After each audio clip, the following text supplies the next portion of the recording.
Siamo qui con Enrica Piccoli, atleta della nazionale italiana di nuoto sincronizzato. Ecco Enrica, questo è uno sport che unisce talento e tecnica. Che cosa vuoi dire a chi si vuole avvicinare a questo sport? Sì, sicuramente questo è uno sport multidisciplinare, nel senso che contiene diverse discipline, quali la danza, quali il nuoto ovviamente, la ginnastica artistica, ed è uno sport secondo me per un bambino, una bambina può essere ovviamente molto semplice all'inizio approcciarsi proprio per la molteplicità di queste discipline che mostra. Che cosa cambia tra il nuoto e il nuoto sincronizzato in termini proprio di allenamento?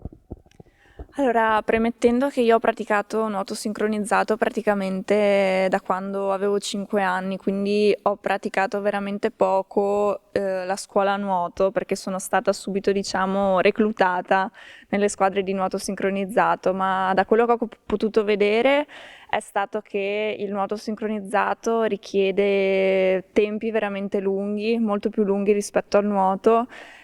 proprio per una continua ricerca verso la perfezione del movimento, quindi questo appunto richiede molto tempo in termini di ore e in termini di costanza proprio. E comunque entrambe le discipline prevedono un allenamento anche fuori dall'acqua, mentre nel nuoto sincronizzato magari è più orientato verso la danza, quindi verso l'armonia del movimento, nel nuoto magari è più orientato verso la forza e la potenza. Come è strutturato un allenamento di un atleta della nazionale? Allora, la sveglia è molto presto perché l'allenamento inizia intorno alle 7:30, alle 8 di mattina, già in vasca, e generalmente abbiamo 2 allenamenti nella giornata, uno al mattino che termina circa alle 13 e uno nel pomeriggio più o meno di 3 ore, dalle 3 alle 6 circa. E nel corso della giornata cerchiamo di inserire ovviamente sessioni di palestra o sessioni di acrobatica e generalmente è questo durante la settimana, quindi ci alleniamo 2 volte al giorno per 6 giorni a settimana e di solito la domenica ce l'abbiamo libera. Che emozione è stata esordire con la maglia della nazionale? Allora, premettendo che faccio parte della squadra nazionale da diversi anni, nel senso che fin dalle giovanili sono stata, diciamo, nella rosa della nazionale, così viene chiamata, però da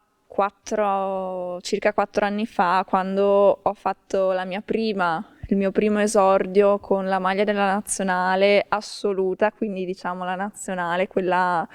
che va in TV, piuttosto che quella insomma, che viene riconosciuta proprio a livello nazionale. È stato sicuramente il momento più bello è stato quando sono entrata nella piscina, che ovviamente rispetto a tutte le piscine che avevo fino ad allora visto era molto più grande, molto, molto più bella, c'era un'area proprio internazionale con tutte le bandiere, le persone delle altre nazioni, lo staff che veniva coinvolto comunque in tutte le nazioni, la televisione piuttosto che la radio, quindi è stato diciamo un contesto molto grande, molto vasto nel quale io mi sono ritrovata e nel quale ovviamente sono stata, diciamo che le mie emozioni sono state sopraffatte da questo contesto gigantesco. Qual è la gara in cui hai dei ricordi più belli, ecco, insomma?